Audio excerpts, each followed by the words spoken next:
first thing you should consider.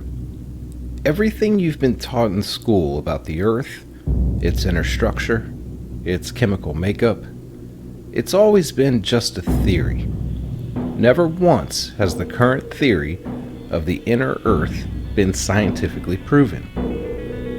It's simply just a theory. So let's look at another theory. Many modern scientists and geologists have a theory that the Earth is hollow. This isn't a new theory either. I found amazing amounts of history dealing with the hollow Earth. The Greeks, Romans, Egyptians, Sumerians, Aztecs, Buddhists, Hindus, Japanese, Tibetan monks, and many others. They all speak of the inner Earth. They all used a different name for it, but every culture spoke of it. Modern scientists say HAARP is used to detect any underground gases, minerals, and matter of any form, so it could certainly be used to size and research the inner Earth as well. The North Pole is said to be the main gate for the hollow Earth entrance. And on a side note, did you know the government doesn't even allow flight over the North Pole? It's true. Look it up. December 1st, 1959, the U.S. took initiative and 47 countries signed the Antarctic Treaty. It specifically states in Article 1, area is to be used for peaceful purposes only. After this treaty, the government took over this area, and public knowledge is now prohibited. February 2006, an international treaty was signed called the Data Denial Act. It specifically bars the release of any data from satellites above the 70th parallel or the North Pole. This is an actual law that was passed so that we wouldn't know anything about the area. On another note, but in part with this research, it was also questioned, if humans are the supreme race, then why are we not built for the Earth in a more supreme form? Mammals are definitely built for the Earth's surface much differently than man. Our skin's not even suited for the Earth's surface like a mammal. We have to protect ourselves from cold and heat. They have fur and skin built for these conditions. They have 4 legs designed for survival of the terrain. Their eyesight, it's much greater than the humans, especially at night. Animals have better hearing, smell, strength. The list goes on and on. Could it be that we're not built for the structure of the Earth's surface?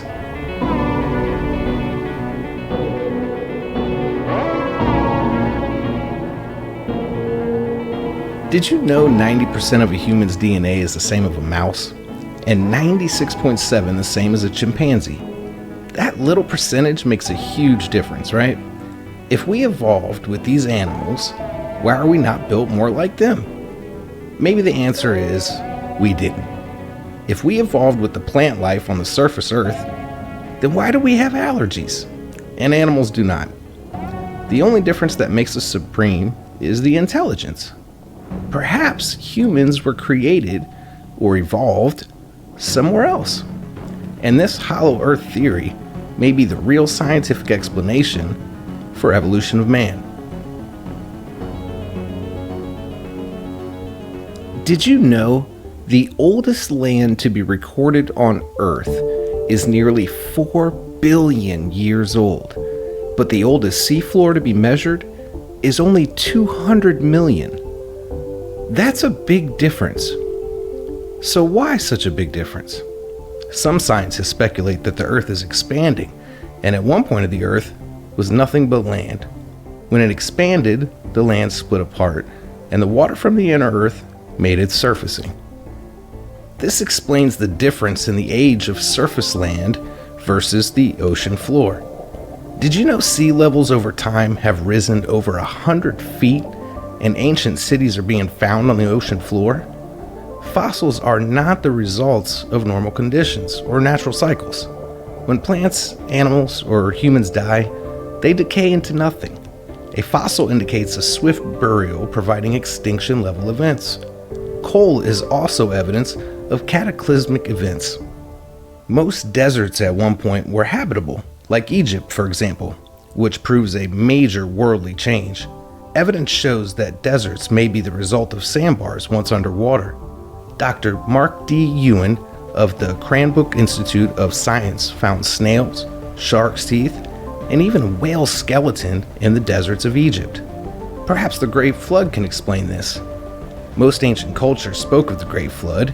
In fact, the Sumerians from 6000 BC were the first to tell the story of the Great Flood, exactly how it's told in biblical terms today, as a matter of fact. Many places that are no longer habitable, they used to be full of life, and this shows huge changes that the earth has undergone. So if this Great Flood was real, where did all the water come from? And then where did it all go? Scientists and geologists are now saying there may be gases and oceans inside the earth that will pressurize and spew out, perhaps creating a great flood. Another thing that doesn't exactly add up here are ice ages. The process of an ice age would be a slow process, but it was proven to be immediate, not over time. This is a drastic earthly change that cannot be proven properly, and if the tectonic plate theory manifested in the 1960s was accurate, then ocean floor ages should still be similar to that of the land. There's just too many unanswered questions. Stop me if you heard this one. A Hopi Indian, a Tibetan monk, an Icelander, and a Nazi all walk into a bar. The bartender says, "What could these people possibly have in common?" Believe it or not, they all believed in the hollow earth, and they also believed it's habitable. Some say this is where the Garden of Eden is. Some believe this is where Atlantis is. Some people believe UFOs are actually returning to the inner earth where they live, and they search space just as we do.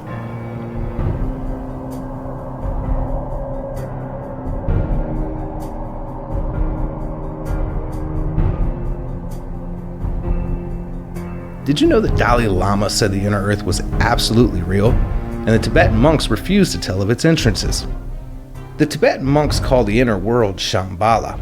Some people truly believe the inner earth is a huge government cover-up. But could the government really be covering something like this up? I found some pretty incriminating evidence, and I also found that the US funded a military project with Admiral Richard E. Byrd, but I'll get into that later. Indians of the Amazon believe aliens will come to us from the inner earth in the 21st century, but they'll come to help, and they have been helping us since the beginning of time. The Smithsonian Institute was actually created originally to house the items found on the expedition to the inner earth, which President John Quincy Adams signed off on. Hitler, the occult, and the secret societies of the world, they believed God lived in the hollow earth, and they believed it was a habitable region called Agartha. Many believe Hitler, along with all of his jewels, golds, and possessions, were taken by submarine to the inner earth. And one thing to note is that Hitler's remains and possessions were never found. Dr. Raymond Bernard is one of many that have gone on the quest for the hollow earth and have never returned. Are they actually making it there, or just dying trying? The Tibetan Buddhist monks have many scriptures and images graphing the inner earth. The Icelandic government is currently funding a project to the earth, along with other scientists and geologists. Douglas Hoffman is the operations manager for the ISCE, the International Society for a Complete Earth. He urges geologists and scientists to help on this expedition. A lot of people really believe in this theory. The builders of the Rosslyn Chapel in 1442, which is well known for being built in the legends of Freemasonry, directly above the altar is carved a hollow earth with a sun in the middle, which is exactly what modern scientists and ancient stories speak of alike. There is supposedly a sun in the center of the earth, and it's also said to be the land of the giants, where humans are much larger as well as food and animals. Believe it or not, dinosaurs are still said to live in the hollow earth, and that could possibly explain why we found prehistoric animals more along the Atlantic than anywhere else. The hollow earth could also explain why our magnetic field is branching into two different trajectories, simply because of the openings at the north and south poles. Think about this. The second shock wave felt by earthquakes could also explain the vibration of a hollow inner structure. The researches of Jan Lambert gives us the science behind the hollow earth theory and the book entitled Hollow Planets. He spoke of the Apollo 12 seismic experiment where they crashed a rocket to the moon and realized that it vibrated for about an hour. He used the exact words, "It rang like a bell," indicating it may very well be hollow. Some scientists believe every planet in our solar system is hollow. Dr. R.W. Bernard wrote a book entitled The Hollow Earth, also showing the legitimate science behind the theory. New earthquake data also indicates the Earth may be hollow by its vibration graph all around the world.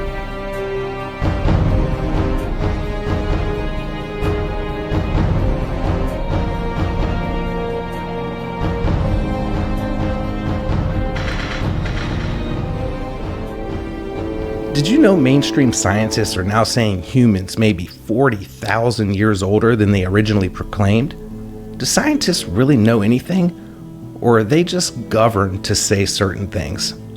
That seems more likely if you ask me. No scientist fully understands gravity either, and it too is just a theory. Some say gravity pushes, and some say it pulls.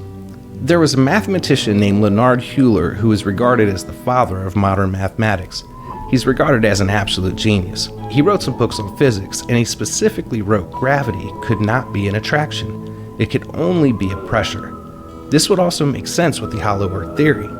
Scientists have said for decades there are more principles to gravity than we know of.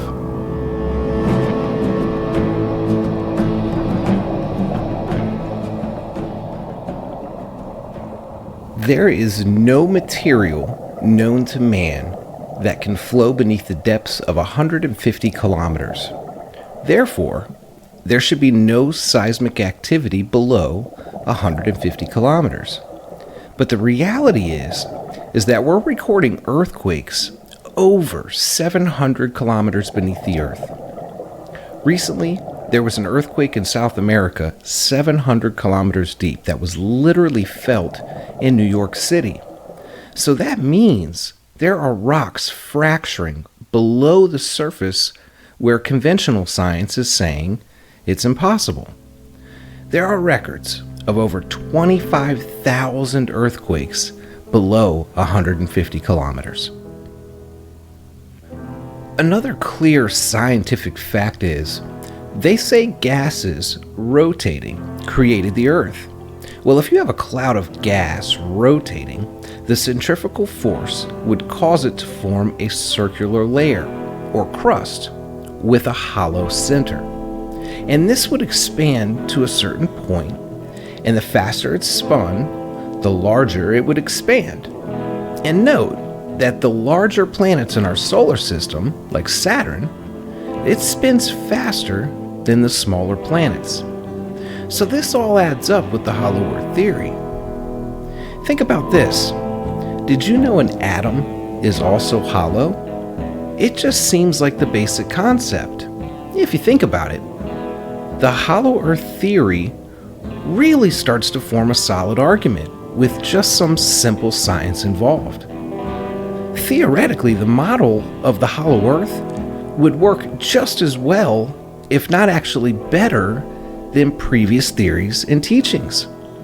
There is a lot of scientific evidence supporting this theory, but mainstream geologists and our government, they won't fund the project in full spectrum.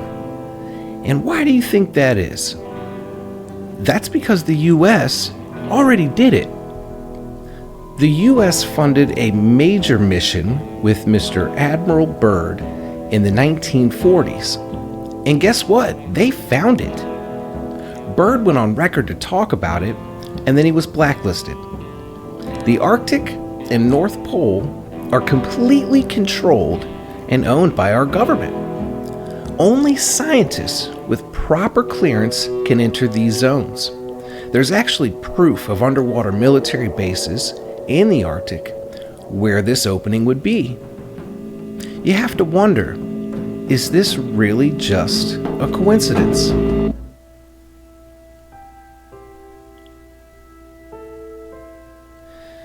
A man named Dr. Cook took a picture of what is called Bradley Land, or otherwise known as Crocker Land.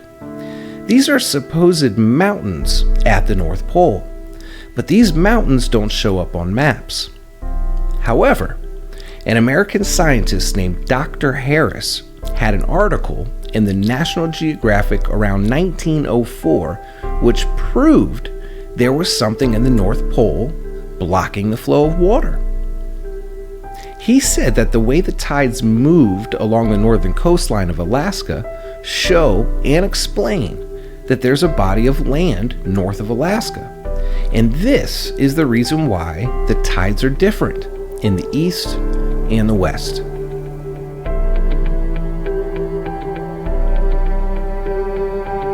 Many explorers say the mountains that are seen at the North Pole or Crockerland will recede back further and further the closer and closer you get. And this is why it's believed to be a mirage. A scientist named Commander Green wrote in a 1923 Popular Science magazine that there was land the size of Pennsylvania at the North Pole. There seems to be evidence of something being there, and it seems to have too many secrets surrounding it. Normally, where there's a secret, there's a hidden truth. Admiral Byrd is not the only one to make it inside the Hollow Earth and tell of it either. Olaf Jensen wrote a book entitled The Smoky God, explaining in detail his findings in the Hollow Earth. He said giants approached him there, speaking in a strange language, and an inner sun illuminated the sky, but not bright and hot like the sun in our atmosphere. There's also several other books dealing with this theory and the supposed evidence of the Hollow Earth. Here's a story for you.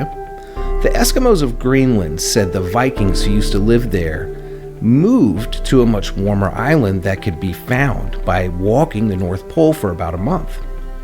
We have evidence of this Viking civilization, but no record of what happened to this group of about 9,000 Vikings. We found their homes, their personal effects, but not them. In 1957, a U.S. Navy ship recorded seeing aircraft diving into the ocean. William Cooper was in the observation tower. He called several others over to view, and eventually most everyone on the ship watched these spaceships flying and diving into the waters. It was put on record. However, they were sworn to secrecy on any related information regarding this matter. Also on record is proof of spacecraft and unidentified objects moving underwater faster than any man-made craft is capable of.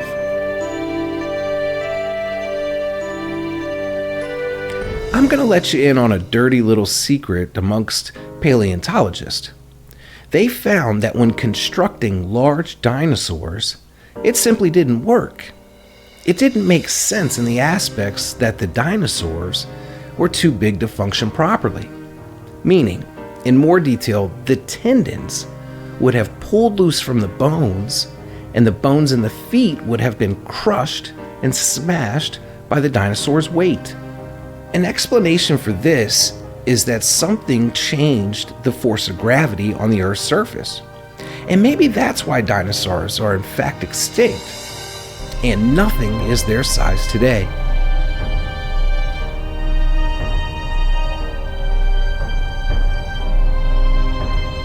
If the Earth were to change its rotation from a pole shift, this could likely change the gravity on Earth. And if the Earth is expanding like they believe, I imagine over time this will change gravity too. There's supposedly a report from an Area 51 employee who spoke out and said there was 5 levels to the Earth. 5 different species living in these levels. Admiral Byrd's family went on record to say they believed he went to the inner Earth. Jan Lambrecht is currently trying to facilitate an expedition to the Hollow Earth. There is a lot of activity based around this subject.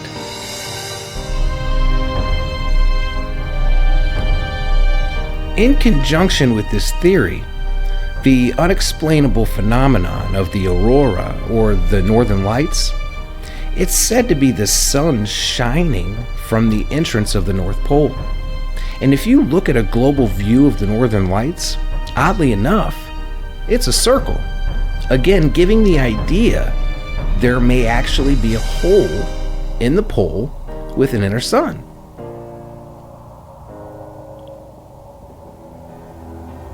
Now, did you know there is only 3% natural water resource in the entire world, and it's made up mostly of the Arctic?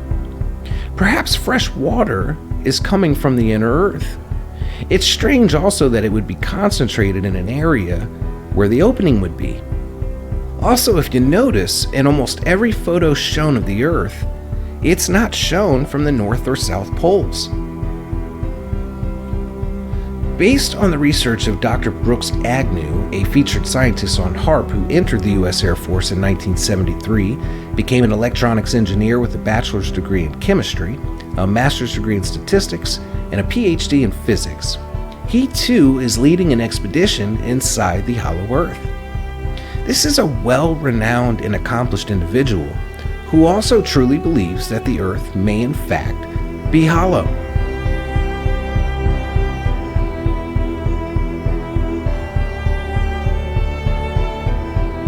Did you know, in medieval times, it was forced in education that the Earth was the center of the universe and everything else revolved around it?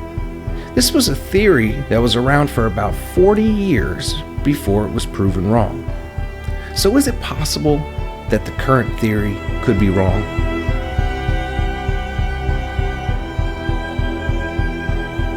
Earlier I mentioned Admiral Byrd, but what I didn't tell you is that the U.S. Navy funded a project called Operation High Jump. This is where Byrd was in charge of an entire Navy fleet made up of about 30,000 troops. On December 2nd, 1946, Byrd announced his expedition for military purposes, but he couldn't go into detail for the public. Secretary of the Navy James Forrestal gave Byrd his final orders before his departure. The White House gave approval for the expedition, and they called it the greatest polar expedition in history. Pack ice was the biggest problem on the trip. They had an icebreaker ship specifically for this, and they made it to the rendezvous point where Byrd took over the expedition in flight. On February 19, 1946, after all planes returned as scheduled, Byrd's airplane went missing for 3 hours. He documented the entire account. Byrd documents at 915 hours, and the distance appears to be mountains. 1,000 hours, we are crossing over a small mountain range. Beyond the mountains appears to be a valley with a river running through it. Note there should be no green valley below. 1,030 hours. We're encountering more rolling green hills. The external temperature indicates 74 degrees. The navigation instruments are spinning. The gyroscope is oscillating back and forth. And the light here is changing. 1,130 hours. A city is spotted, and the countryside is more level now. Disc-shaped objects are closing in. 1,135 hours. A voice transmission says, "Welcome to our domain, Admiral Byrd. We will be landing you in 7 minutes." And somehow, they've taken control over my ship. After landing, Byrd was taken to a city by tall, blonde men. The city seemed to be made of crystal-like material. Byrd was brought to a master, who said, "You are now in the domain of the Ariana, the inner world of Earth." He said they were thousands of years beyond our race. The master also said he made several attempts to contact our race, but it was immediately met with hostility and that their crafts were fired upon. He went on to say that the human race was at the point of no return and would never survive because of atomic energy. Well, on March 5th, 1947, there was a quote from Byrd in the El Mercurio newspaper of Santiago, Chile that said, "Today, I declare, it is imperative for the U.S. to initiate immediate defense measures for hostile regions and crafts that can travel through the poles at incredible speeds." Soon after that, Byrd was summoned for urgent hearings before the U.S. Parliament Inquiry Commission in Washington. Byrd officially stated his full discovery on March 11th, and the president was soon advised.